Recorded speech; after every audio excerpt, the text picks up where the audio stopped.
All right, so get this. You guys sent in a story idea that is absolutely wild. Yeah. I hired my maid to act as my wife when my mother comes. Oh, wow. It's a roller coaster, so we're gonna deep dive into this whole thing. Family drama, societal expectations, all that good stuff. Just a quick recap, though.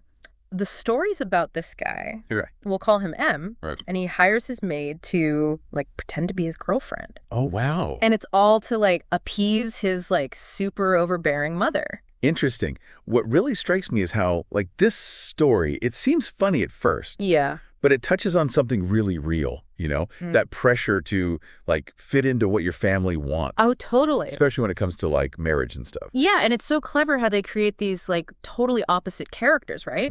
You've got M, who's, like, desperate to please his mom, but he also wants something real, Yeah. And then there's the maid who's, like, incredibly resourceful, like, super ambitious, and she handles this crazy situation with, like, a ton of pragmatism. It's like she sees it as a chance to, like, maybe change her life, not just, like, earn some cash, but really make a difference. Totally. And it creates this, like, interesting power dynamic because she's not just, like, playing along. She's got her own goals. Right. And we see those play out, especially with Tony. Yeah. He's that kind, supportive guy, represents, like, a real connection. Exactly. And then we got the supporting cast, right? Oh, yeah. M's sister, Sonia. At first, she seems kind of judgy, especially towards the maid.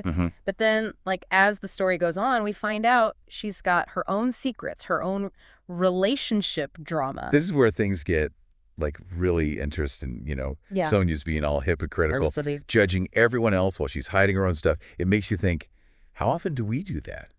Project our own insecurities onto others. Oh, all the time. It's like that saying, we judge others by their actions and ourselves by our intentions. So true. And then there's Amaka. Oh. Sonia's friend, who gets brought in as a potential wife for M. Right. Let's just say she's not exactly, like, the most hardworking or humble person. No, not at all. Amaka's character really shows how desperate the mother is to control her son. Yeah. She's fixated on this idea of, like, the perfect wife. Right. That she pushes him towards someone totally wrong for him. Totally incompatible. It makes you wonder, like, can you ever be happy living up to someone else's expectations? Right. Okay, now things get really wild when Sonia stumbles upon the maid's side hustle. Oh, this is good. It's not what you'd expect at all, let's just say that. Okay. She's found a unique way to make money. Very entrepreneurial. Interesting. The story's not afraid to show how complicated these kind of situations can be. Right. The power dynamics, the risks. This discovery throws everything into chaos. It does. Everyone's forced to face their own prejudices, hidden truths. Absolutely. And then there's Dave, a client of the maid's. Oh, yeah. Gets really persistent. Yeah. Maybe even dangerous. Yeah. It puts the maid in a vulnerable spot. It does. And it shows, like, sometimes choices made out of desperation, they can lead to risky situations. For sure. But in the middle of all this drama, there's this genuine connection blossoming between the maid and Tony. Right. It's refreshing, Yeah. Their relationship is built on respect, support. Yeah. Total opposite of the forced transactional stuff around them. Yeah, it really highlights that real connection isn't about, like, checking boxes, It's about finding someone who sees you, appreciates you, flaws and all. Exactly. Then just when you think it can't get crazier, we have the mother's, like, huge confrontation with the maid. Oh, yeah. At her buka. Right, at her buka.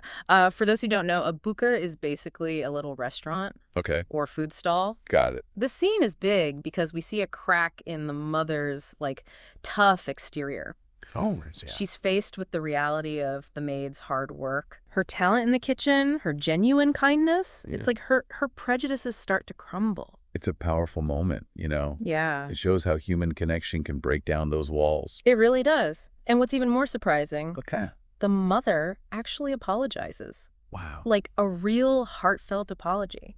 She admits she was prejudiced, accepts the maid. Wow, that's a turning point. It really is. It gives me, like, hope, you know, that people can change even when it seems impossible. Right. But there's more. Remember Sonia, the judgmental sister? Why? Well, it turns out she's been secretly supporting the maid the whole time. Oh, wow. That adds so much depth to Sonia. Doesn't it? It's like maybe her judgment comes from insecurity, not just meanness. Right. It makes us think about how often we judge people without knowing the full story. Absolutely. So we've got this story packed with twists, unexpected friendships, a whole web of characters dealing with their own desires, insecurities, societal pressures. This is just the beginning, though. Diving deeper into this story, it's amazing how much hypocrisy is woven into it. Oh, totally. It's like a hidden thread connecting all these characters. Yeah, you see it so clearly with Sonia. Right. She's quick to judge the Maid's lifestyle, but then we learn about her own marriage, her infidelity. It's like she's judging others for the exact thing she's struggling with. It makes you think, right? Have I ever been too quick to judge? Without knowing the whole story. All the time. The story doesn't let Sonia off the hook, but it does make you think about human nature. Yeah. How our own insecurities can affect how we see others. It's like Sonia's projecting her own fears onto the Maid. Right?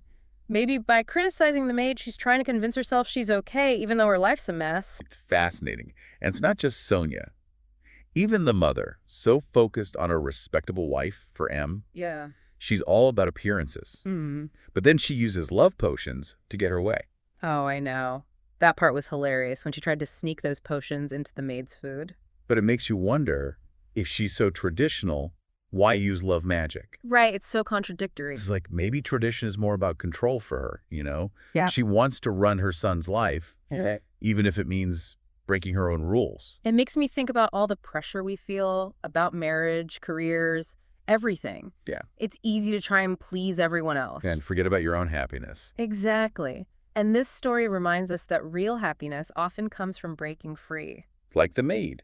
She starts vulnerable, Mm-hmm. but she uses her smarts, her grit, to build a life she's proud of.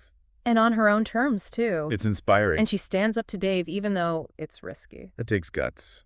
Seriously, it's a powerful message, especially for women.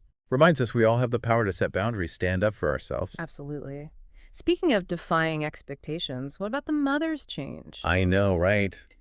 It's hard to believe she goes from judging the Maid to accepting her. That Buka scene is so powerful. It's like a light bulb moment for her. She sees the Maid for who she is, hardworking, talented. Yeah, she deserves respect, not judgment. And the mother realizes her own thinking was wrong. It's like she realizes her rigid views have kept her from seeing the good in people. Especially those who don't fit her mold. Exactly. It reminds us that we can all grow, all change. Even when we think we're set in our ways. Okay, so wrapping up our deep dive into this story, the thing that really sticks with me is like the power of forgiveness. Yeah, it kind of sneaks up on you, doesn't it? Right.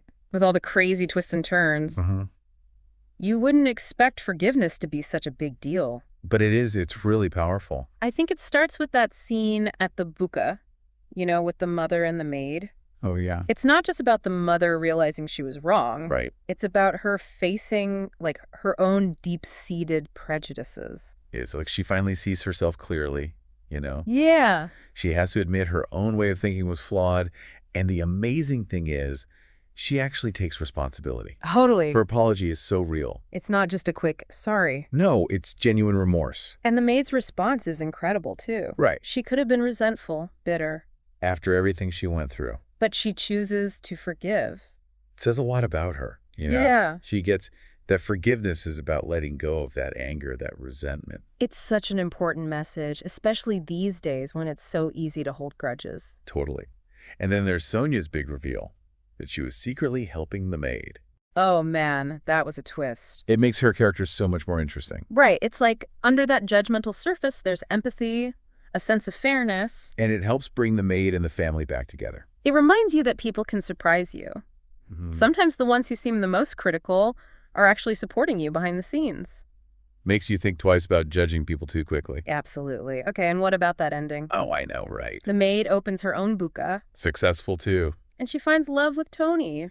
It's the kind of ending that gives you hope. It does. It makes you believe in happy endings. Even when the journey is a mess. Yeah, it shows that if you're resilient, determined, amazing things can happen. And it's so poetic. The Maid starts out hired to lie. Yeah.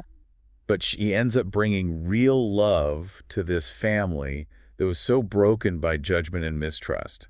It's like the story saying, sometimes the most unexpected paths lead you to where you're meant to be. I love that. But the story doesn't stop there, does it? Right. There's that one last act of kindness. When the Maid offers Sonia a job. At her Buka, It's a small thing, but it means so much. It shows true compassion. It's forgiveness in action, Yeah. reaching out to someone who hurts you, giving them a chance to be better. Such a powerful message. It makes you believe that even broken relationships can heal. And that second chances are real. So as we finish up, I have a question for you and for everyone listening. I'm listening. What if we lived our lives with that same resilience, that forgiveness, that determination? Wow. What kind of world could we create? That's a beautiful thought to end on. It's a challenge to be more compassionate, let go of anger, believe in second chances. Thanks for joining us on this journey. Keep exploring, keep questioning, and keep striving to be your best selves.